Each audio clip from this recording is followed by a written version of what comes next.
Why, hello everyone, and welcome back to yet another episode of the Women Behind Anime and Manga podcast.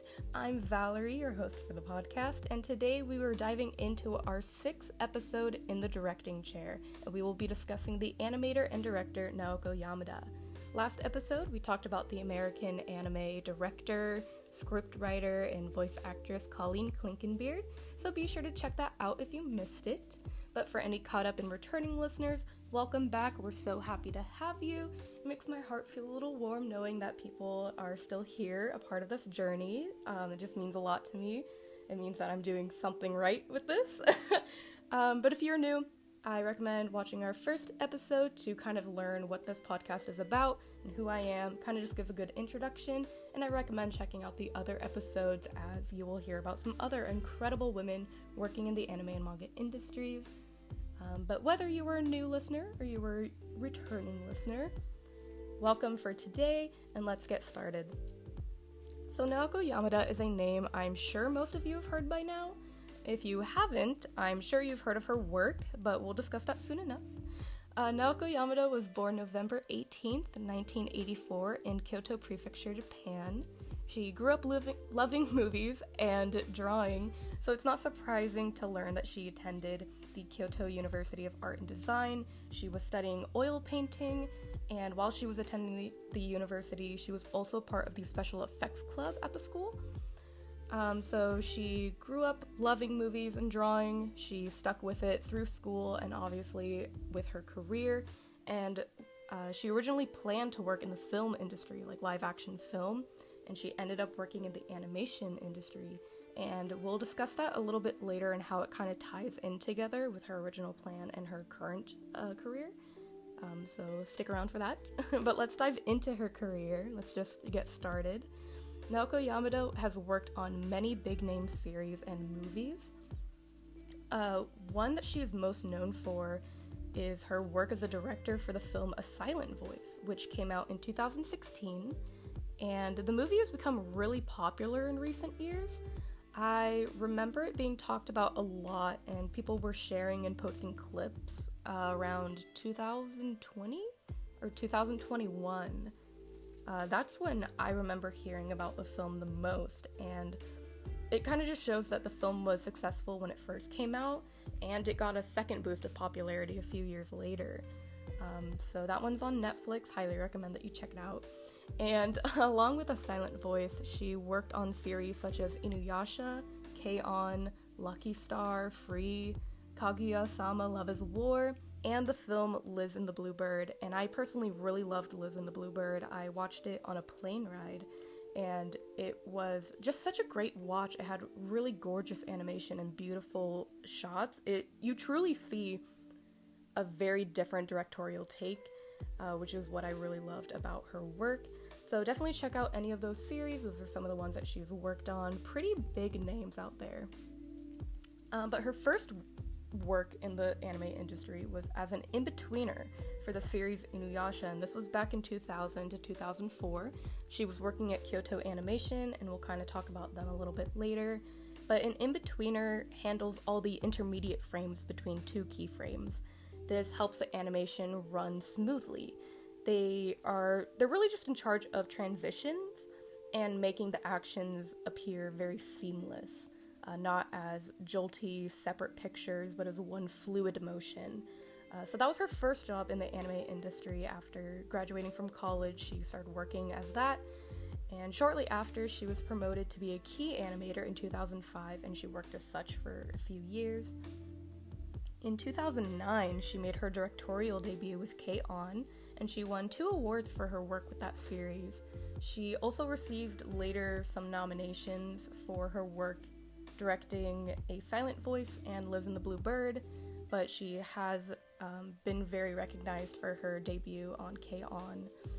What makes her directorial work so noteworthy is that she is one of the youngest people to become a director, and she was only 23 when she debuted as a director at Kyoto Animation. So that's why I really wanted to highlight her. She has made such amazing work, and she's so young. And that's why I think she's just truly incredible, and someone that I really want to highlight because her work has been amazing, and I think you should check it out in all of her future projects. But I've mentioned Kyoto Animation, and I don't know who remembers this incident, or if anyone recognizes just the name Kyoto Animation, or for anyone who's never heard of it, but back in 2019, Kyoto Animation was unfortunately attacked. A man set fire to the company's studio, and sadly 36 people were killed and another 33 were injured. Naoko Yamada was not hurt in the fire, but it was still such a tragic event, and I remember being heartbroken when the story first hit the news a few years ago. I just felt like I should mention this because it's such a major event, and the studio is where Yamada made her career, started working there in 2004, and just recently left in 2020 after the attack, since her and her other colleagues would soon need to find a new place to work. It was truly just such a heavy situation that I truly wish was avoided. Kyoto Animation was known for beautiful animation and high production values. The studio really cared for its artists and team members. They allowed them time to focus on the quality of their work rather than, kind of rushing them and forcing them to hit quotas. They just really focused on, quality over quantity, unlike some other studios. Truly took care of their employees, and in 2020, Kyoto Animation was actually honored with a diversity award by Women in Animation for the company's diverse employment. Many women worked there, and they encouraged a lot of women to enter the industry. So it was just a really high honor. It was a truly wonderful animation company, and my heart reaches out to them and the victims and their families and everyone else that was hurt by this 2019 attack. But yeah, sorry things got a little serious for a second, but I really felt like people should know about the incident if they were unaware, just because it is closely related to our highlighted artists for today. But now that we know a little bit about Yamada's work and her career journey, let's talk about her directorial style. She grew up loving film and almost pursuing the film industry, so she brought a lot of film techniques to the animation that she worked on, and she's often recognized for her unique shots and directing methods. She likes to focus on the characters, and she even refers to herself as a method director, as she observes people around her in order to get a deeper understanding of the character she's working with.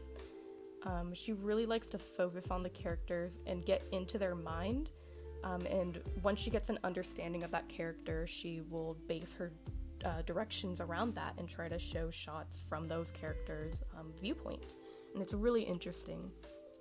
But she uses a lot of live action film techniques, and you can see that in her work. The series and films that I've watched that were directed by her have been very eye-catching, very beautiful, and unique compared to others that I've watched. It was truly a different experience. Some of the different shots and cuts that she uses are different angles that are normally not shown in some other series. I feel like industries will start to fall into a pattern. They'll be like, oh, this is normally the kind of, shots that you'll see. And she kind of challenged that. And she's like, oh, well, this is something you'd see in a live action film. And she brought it to animation. And it was just a very unique experience to see. So it truly was very eye-catching. Another thing that I wanted to note is that most of her work, like with K-On! And Lives in the Blue Bird, she's worked with a lot of female protagonists. However, in the film A Silent Voice, the main protagonist is Shoyo Ishida, who's a male character.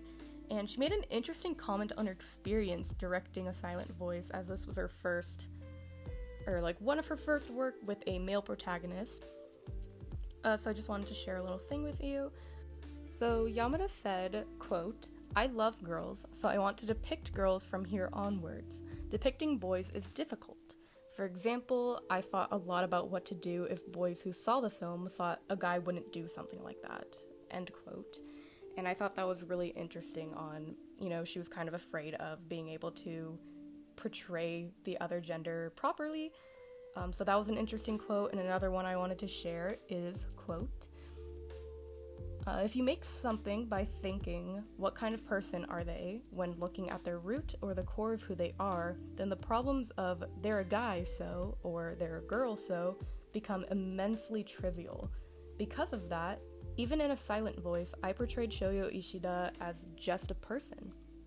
End quote.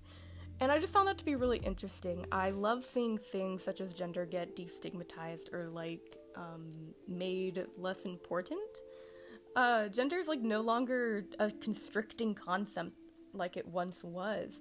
And I think it's just incredible. And even with some of the other women we've learned about in other podcast episodes, just their whole message or ideas and beliefs that anyone could be anyone and everything that they want to be. And I just think that's really cool of, not really focusing on, oh, a guy is this, a girl is this. It's just they're a person and you just want to do your best of portraying that. And so I just really like those quotes. I wanted to share those with you.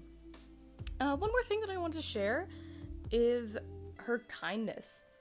I've read a lot that a lot of people said she's very sweet, and I think a lot of it comes from her time at Kyoto Animation. She's a very driven director, but she worked in a caring studio with a very caring mentor, and others have said that she shows that same level of support and care to the people that are working with her.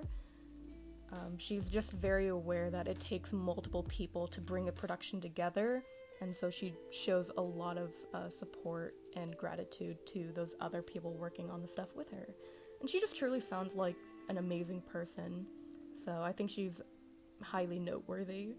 But yeah, overall, I think that just about covers everything for today. I highly suggest checking out some of her work, especially Silent Voice and Liz and the Bluebird. Silent Voice, very popular. It's on Netflix. And Liz and the Bluebird, I'm not sure how much it's talked about, but I personally loved it. I found it on Amazon Prime. That's where I streamed it. But I just loved both of those films. They're truly beautiful. But thank you for tuning in for today.